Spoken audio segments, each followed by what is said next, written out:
Yeah, good evening, doctors. My name is Ankur Gautam, and on behalf of FDC and Med Talks, I welcome you all to today's session on dietary prescription in 5 minutes. Doctors, that as you are all aware, that India is a diverse country and with diverse food choices, and sometimes it is very difficult to address the issue. And on a very lighter note, that diet has a word "die" in it. So whenever we talk to a patient regarding a diet, so sometimes it becomes a lengthy topic. So a balanced diet in diabetes patient must be discussed. So before moving forward, I would like to announce the last week winners: Dr. Sanjeev Puri from Hoshiarpur, Dr. Lakshmipati Bhupati from Vellore, Dr. Satish Kumar Jain from Bangalore, and Dr. Surjit Kalsi from Noida. So thank you for attending our quiz. Now I would like to introduce our host, Dr. Sanjay Kalra, President-elect South Asian Federation of Endocrine Society, and to give your overview on this interesting topic, sir. Thank you so much, sir. Thank you, Ankur, and good evening, everybody. Like Ankur said, diet is a very important part of diabetes practice.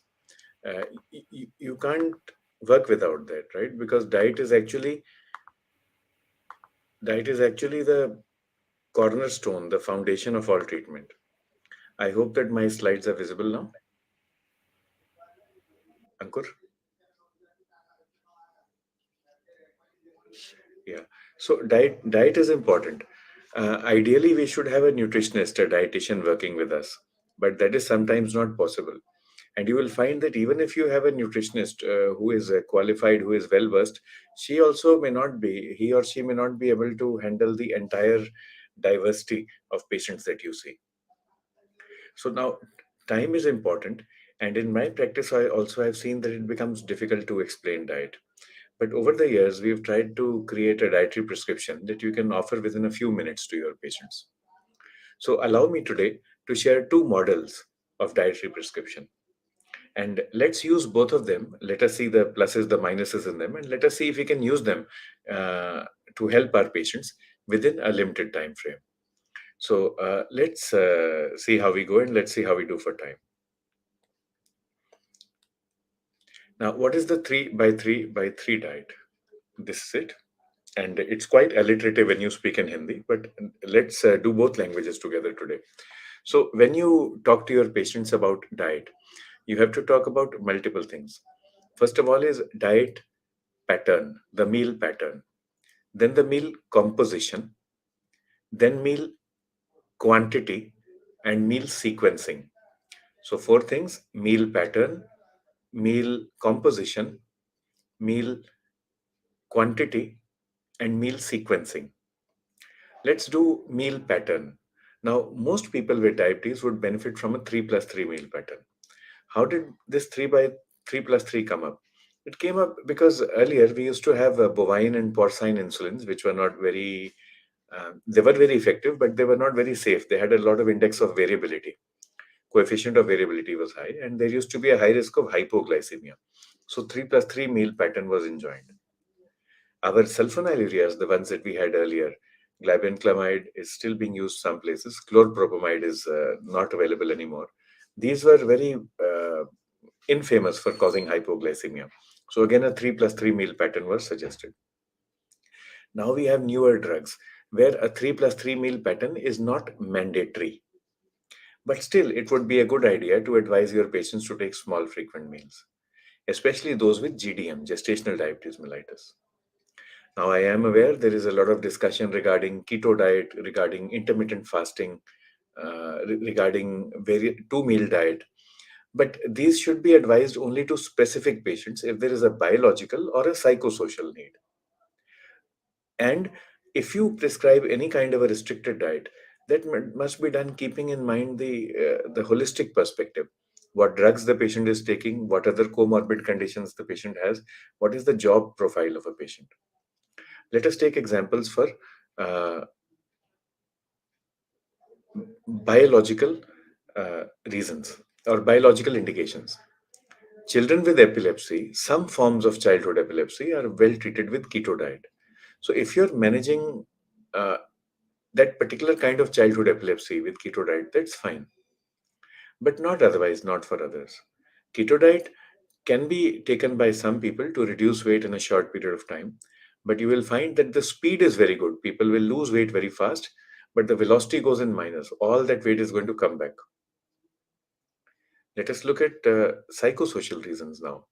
Now, supposing somebody is a grazer, someone keeps on eating the whole day, and then you encourage that patient, take a 3 plus 3 meal pattern, patient will begin eating more. Examples would be, let us say, homemakers, ladies who stay at home and who have continuous unhindered access to food in the kitchen. Uh, Office goers, where there is a free canteen where you can go and eat as much as you want without paying for it.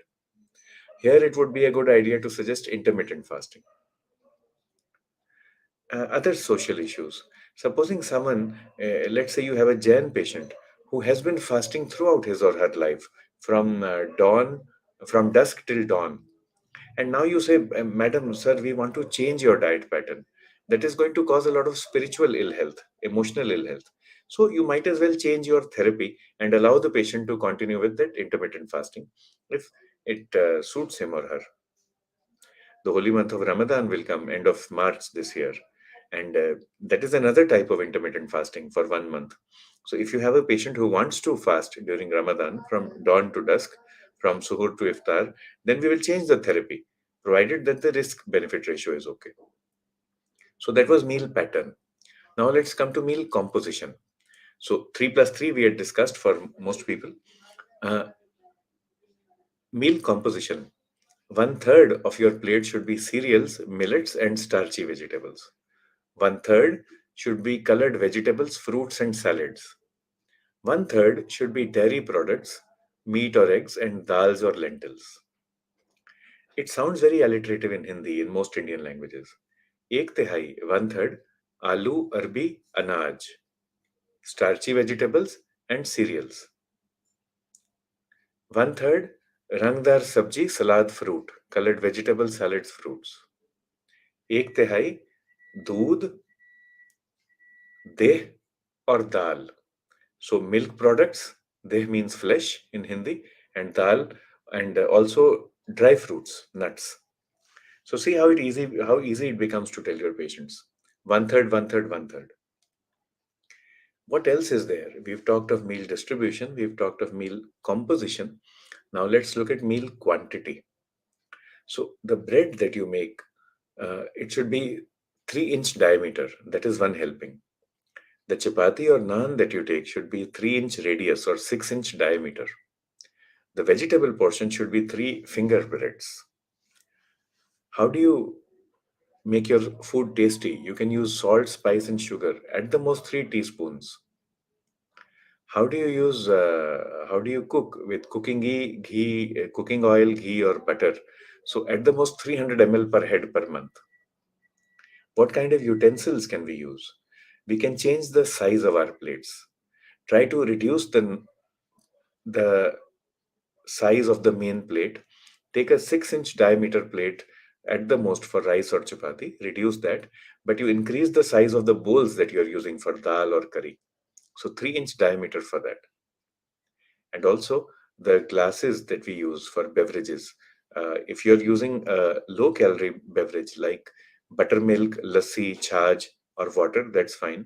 But otherwise, try to use small sized glasses. So this is how we tell our patients about meal distribution, meal composition, and meal quantity. Meal sequencing is also important. So the first thing is fluids and fiber.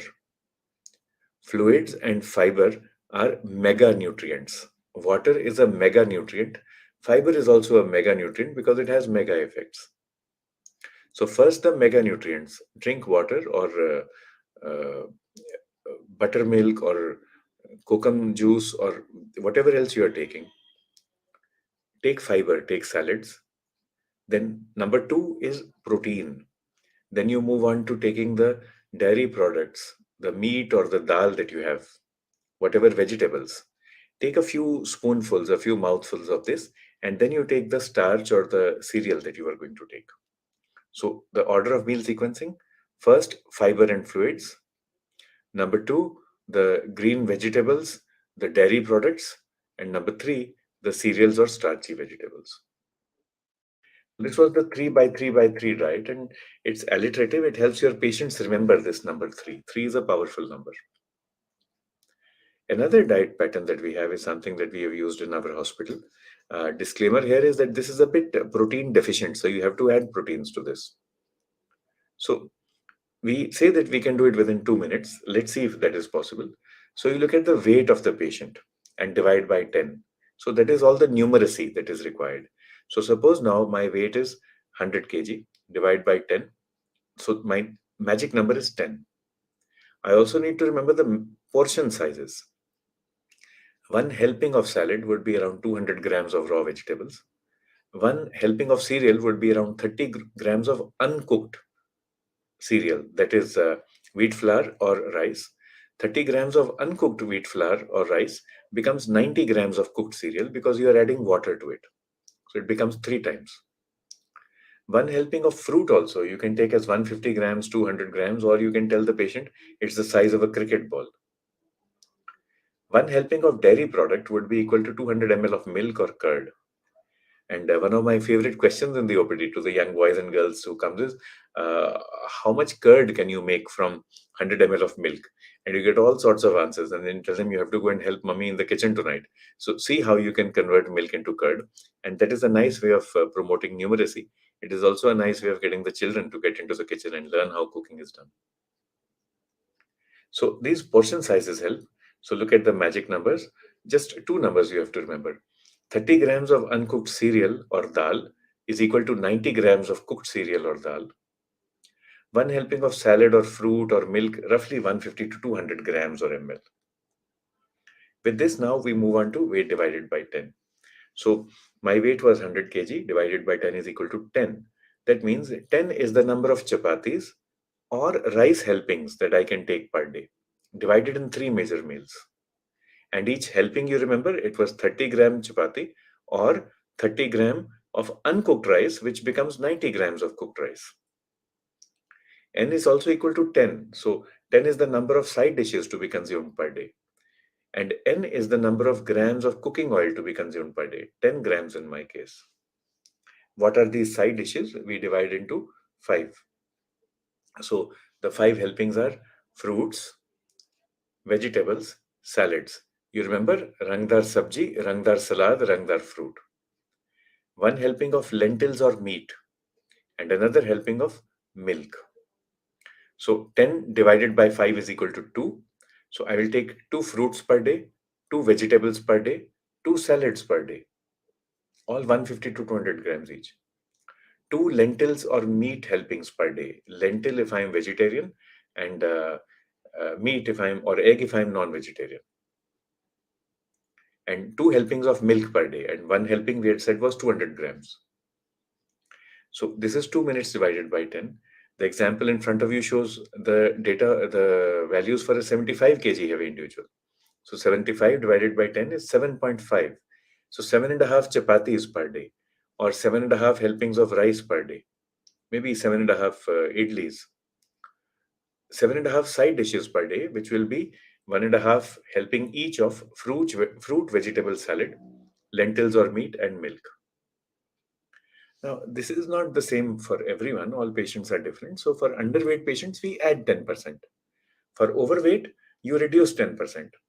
For obese, you reduce another 10%, that is 20%. For antenatal lactating women, add 10%. For children and adolescents, add 20%. So, easy to remember. And a few extra snacks can be taken to allow a 3 plus 3 meal pattern if required. This, however, is a bit protein deficient. So you might want to reduce the fruits, vegetable salads total into two parts and increase the lentils or meat and or milk into total three parts. So that will help improve the protein level. These models are very easy to understand, and you can actually advise them in a very simple manner. You can teach them to the vast majority of your staff and patients. And if there is an issue, if there is a patient who needs individualized therapy, then of course you are always there to help them and to guide them with their individual requirements. So today we have shared one 3 by 3 by 3 meal uh, prescription, and another weight divided by 10 prescription. Both are useful. Try to use them in your OPDs and see how things work. Do come back to us if you find any challenge. And we welcome Dr. Sanjeev Puri from Punjab and Dr. Gauri Shankar Dharmaraj from Karnataka. Thank you for being with us. Dr. Gauri Shankar says that, and you are very right, sir, we should not look only at macronutrient or mega nutrient sufficiency when we are advising diet. We should also look at micronutrient diet. And micronutrient will be three things. First is minerals like iron and calcium. Second would be vitamins, especially vitamin B and D. And third would be water and electrolytes. In fact, there is a name given to it. This is hidden hunger. If there is micronutrient deficiency, that is known like a hidden hunger. And Dr. Gauri Shankar is right that village-based foods can be suggested for people with diabetes that have more iron content. So some of the common things that you will advise are all dark colored vegetables and fruits, with the sole exception of beetroot.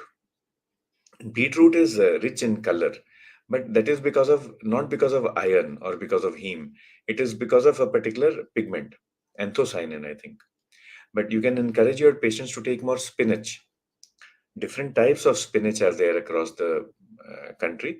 In Hindi, we will tell them methi, saag, bathua, palak, all different green leaves. And actually, when you tell them saag, palak, bathua, methi, all four, and at least one of the four will be available 12 months in a year. You can encourage them to take tomatoes as well. And sometimes we tell our patients to take food in iron utensils. Now, let me talk about the art of medicine here. Uh, Now, whether iron utensils actually help in improving iron status, I honestly do not know. I doubt if any study has been done, and there will be so many variables in cooking. But if you are treating a patient, the patient is not a single individual. He or she is part of family. Family also wants to help. So the mother says, how can I help my daughter improve her hemoglobin? You feed her well, you feed her food, and you feed her the iron tablet. What else can I do, sir? You can use iron utensils every now and then. The husband asks, how can I help my wife? Uh, so then there the answer is get an iron utensil. But remember that when you cook food, the color of the food will change in the iron utensil, and it is also a bit difficult to clean after cooking. So you have to do the cleaning yourself. So you involve the husband in maternal care. Dr. Dharmaraj also says, asks about fruits. Which fruits can we take? So now, in general, the cost of fruits is such that almost every fruit will be taken only within limited quantity by our patients. So there are a few exceptions. Banana, for example, is economical across India. So banana and chiku, we tell them to take in limited quantities. But otherwise, depending upon the cost of a particular fruit, that is how I advise. So these days, for example, guava and papaya, these are economical in my part of the country. So we encourage them to take that. If patient wants to take 1 kg, now I tell my patients, see, if you want to take 2 kg of guava, I know that that patient is not going to take 2 kg. I say, if you want to take 2 kg, you are welcome you to it. You just divide it into 4 or 6 parts. So at one time, you have to take only 150 or 200 grams. Let us check your glucose after that. If you feel uncomfortable, if the glucose level rises, we will reduce the quantity. We will reduce to 50 grams, 75 grams. So, that is how we tailor the diet to each patient. There would be hardly any fruit which we would absolutely say no to. Even in summer now, mangoes will come. So patients will say, can I take mango or not? Now the answer is yes, within limits. How do you increase the taste? How do you maximize the taste of mango? The taste is a function of the surface area of a particular fruit. How do you increase the surface area? Either you can slice the mango into thin slices, or you can dice, dice. Dice means as squares, as cubes.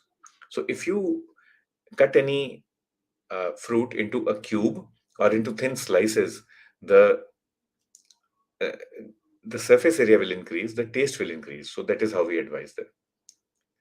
Dates also, dates people like taking. So we tell them you can take a good quality date, but why don't you spend your time? You do what is called mindful eating. You take the date in your hand, you make 5 or 6 pieces out of it, take one strip at a time, and take your time, chewing the date, and you thank God while you're eating it. Enjoy the taste. So patients appreciate that. We also welcome Dr. Vinayak Sharma. And other questions coming up. Dr. Sanjeev Puri says, yolks are not allowed in most diet charts. Yeah, that is unfortunate. If your patient has got very severe dyslipidemia and patient is not able to uh, manage cholesterol, you are giving 1 or 2 drugs, cholesterol is not coming down, then maybe we will tell them not to take yolk. But the average patient can take full egg, 1 or 2 eggs a day. It won't be too much of an issue. Our serum cholesterol levels are mediated more by the liver than by dietary cholesterol. Also, you will find that there are, like we were speaking of keto diet just now, one of the side effects of keto diet is it causes dyslipidemia. In keto diet, people have to take a lot of eggs, a lot of protein. There, you have to monitor for cholesterol very often. We should also remember that yolk is also a good source of protein. In fact, eggs are the cheapest source of protein. So, yolks, I think eggs we should allow if the patient wants to eat 1 to 2 per day, unless it is very severe dyslipidemia that is not responding to 2 or 3 drugs. Red meat, yes, within limits. Now, there will be people who will say online, do not take red meat, do not take yolk, but look at cost also. And I know from the comments which Dr. Sanjeev Puri and Dr. Dharmaraj make, um, these doctors are very person centered doctors, very community oriented doctors, living in the community, serving the community. So, now look at the cost. Let us take an example. And Mr. Basu says that and now my mouth is watering. He says that in Nashik, in Maharashtra, grapes have arrived, good quality, 100 rupees a kg. So you can take a few grapes every now and then. If your patient says, I want to take 1 kg, you say, okay, go slow, please. You can take 4 or 5 grapes 3 or 4 times a day. Do not take immediately after a meal. Maybe you can take 1 hour before the meal or 2 hours after the meal to reduce the spikes. And papaya is a safe drug, very low glucose content and very low glycemic index. Banana has got high glycemic index actually. Question was for red meat from Dr. Dharmaraj. So now suppose chicken costs maybe 200 rupees a kg. Chicken is 40% protein, right? So you spent 200 rupees a kg and you got how much? 400 grams of protein out of it. So you see the cost per gram of protein. Red meat, suppose it is 600 rupees a kg, depends upon which meat we are using and which part of the country. And again, 40% protein. The cost of protein is 3 times more. So if your patient says, can I take? And then you can say, yeah, chicken is also there. It is more economical and the protein content is more. But supposing chickens are not available and supposing the only other option is fish, and fish is costing 1000 rupees a kg, suppose. Then there's you cannot tell your patient not to take red meat because the fish is much more expensive. So based upon the season, based upon where you are working, you can tell your patient to take the right food.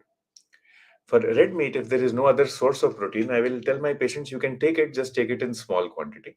And do not take butter chicken or cream chicken or butter mutton or cream mutton. You just cook it normally with minimum oil or ghee.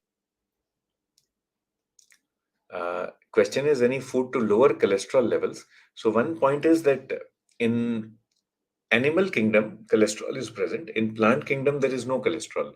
So you can use any kind of plant food. Cholesterol levels will come down relatively. You can advise patient to take DASH diet or Mediterranean diet. More of fruits and vegetables, more of dry fruits and nuts also.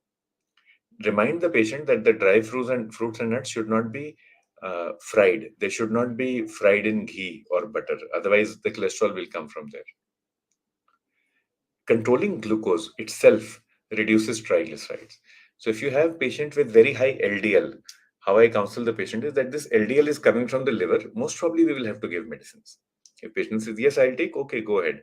If patient says, I want to try for 1.5 months, then you say, okay, we'll try for 1.5 months. Next time you get an LDL direct, direct LDL done. And let us see what the value is, then we'll take a decision. If triglycerides are high, however, and LDL is not so high, then we say that this is a direct function of glucose control. So let's control glucose and we'll think about therapy after 6 weeks. Once the glucose has come down, we can repeat tests. Also remember that there are causes of secondary dyslipidemia, and three common causes would be uncontrolled diabetes, uncontrolled hypothyroidism, and chronic kidney disease. In all these, triglyceride levels can rise. Dr. Gauri Shankar asks if we can give diet plan for non-diabetic lady with BMI 24. So BMI 24 is not bad. It is actually excellent, though by Indian standards it would be considered overweight. So a normal 3+3 meal pattern, good exercise, and try to reduce the fats and cereals. Try to increase the protein content. The more the protein content, the more the satiety. This is also a theory. It is called protein satiety hypothesis, that your satiety in the brain is dependent upon protein content. So if your protein content is low, like you are taking only idli and dosa or chapati or parantha, then satiety is not there. So you keep on eating more and more, more and more. So more calories go in. Online programs are also available. One program I can suggest is Fitterfly. You can search for the address, and they have got online programs with dietary advice, behavioral therapy, and exercise therapy for obesity and diabetes both. Salt is an important issue, and I face this problem in my OPD. So, in diabetes, when we tell our patients to reduce salt, to reduce sugar or ghee, patients don't argue whether they follow or not. That is separate matter, but they will not argue with you. In hypertension, the first line therapy is to reduce salt intake. But patients argue. I could not understand why, whenever I would tell my patients, the patient would be male usually, to reduce salt, the wife would look at me with hatred. It took me many years to understand. The reason was that that particular lady knew only one method of cooking, right? So that method of cooking had lot of salt, lot of sugar, and lot of ghee or butter. I take everything away from her, and then I tell her, "You have to cook without all these accompaniments that you are used to." I have disempowered her, and suddenly she feels, "How do I keep my husband happy?" So then, once I understood this, I began empowering the lady. Reduce salt, but increase other spices like black pepper, green pepper, oregano, hing. Hing, the English is asafoetida. We are blessed with so many spices. Use them. Reduce the amount of butter or ghee or oil. Do not apply ghee or oil to the chapati. But while you are kneading the dough to make the chapati, you can always add 10 or 20% of curd or milk. It will make the atta or the wheat flour very soft, and then that becomes tastier. So you have to empower the patient. And salt, I think Indian data shows that we are taking almost twice as much salt as we should be taking. So at the most, 3 TSF per person per day. Sorry, I apologize. 1 TSF per person per day. And if you have a family of 3 or 4 people, then that, in that 3 by 3, then it comes to 3 TSF. So not more than 5 grams per person per day. Dr. Sanjeev Puri asked about sliding scale. It doesn't apply now. It should not be used. So sliding scale was a treatment that was given in ICUs. Now, basic rule is that if your patient is in ICU and is not taking orally, we will give intravenous insulin. If your patient is in ward and is taking orally, then we will give basal bolus insulin. If basal bolus does not suffice, you can always give correction doses. 2 hours after breakfast, 2 hours after lunch, 2 hours after dinner. If glucose levels are high, you add another 2 or 4 units. And then the next day, you add the correction to the previous dose. So basic is intravenous versus subcutaneous basal bolus. Intravenous is if patient is NPO, is an ICU setting. Basal bolus plus correction if patient is in ward setting. And soya malai chahap is very common in Haryana as well as in Punjab, and lots of calories. The good thing is that there is good protein in soya bean. The dal with the maximum protein content in India is called bhatki dal or black soya bean. It comes from Uttarakhand. And at number two is soya bean. So we can take the soya chap, but the cooking should be done in such a way that no malai or ghee or butter is added to it. So roasted or microwaved soya chap would be fine, but not if it is fried or it is smothered with ghee or butter. And people can use in limited amount. It will get included in the dal or lentil quantity in that one third thing. So we've had lots of questions, and I like to thank everybody for their participation. And talking about food makes all of us hungry. So I guess it's 9:30, and now it's time to catch up on our dinner with our family. Thank you once again, and I'll hand over back to Team FDC. So it's been always pleasure being with you, especially on Sunday night, and I see a lot of doctors asking questions beyond the session. Like today, they have asked about insulins, and so it continues with our 52 weeks essential with diabetes. Dr. Sanjay Kalra will be there for next 1 year as well, and we look forward to get more and more clinicians asking questions on daily which they face in their diabetes practice, because we get you, Dr. Kalra, on your top every Sunday. So make use of this platform, and sir will be on taking new sessions, which he has already discussed last week. That during the month of Ramadan, especially in March, sir will be conducting 4 sessions, especially for treating diabetes and people of this community. Uh, and following the Ramadan also. So that would be a wonderful session. We will be looking forward more and more doctors who are practicing in their community, having lots of Muslim population, treating them diabetes. We like them to join this month, coming month, with more and more numbers. With this, I thank Dr. Sanjay Kalra with always being us and taking patiently all the questions of the Yeah. and One comments. last question also let us take. We welcome Dr. Mahbud Ali, and Yeah. Dr. Gauri Shankar asked about constipation. We increase fiber rich foods, and we also increase water intake. These are the simplest methods. And if your patient says, I don't want to take any medicine, then the simplest is, but don't laugh at me, the simplest is baking soda. So you tell them, मीठा soda ले लो एक चुटकी सुबह शाम पानी में डाल के, and you change the dose of the मीठा soda according to requirement. But take a dietary history, increase the fiber content. So thanks, Dr. Gauri Shankar, for raising this point. And thank you, Mr. Basu. Sorry for interrupting. No, no, no, sir. It's your session, sir. I'm just here to pass the message.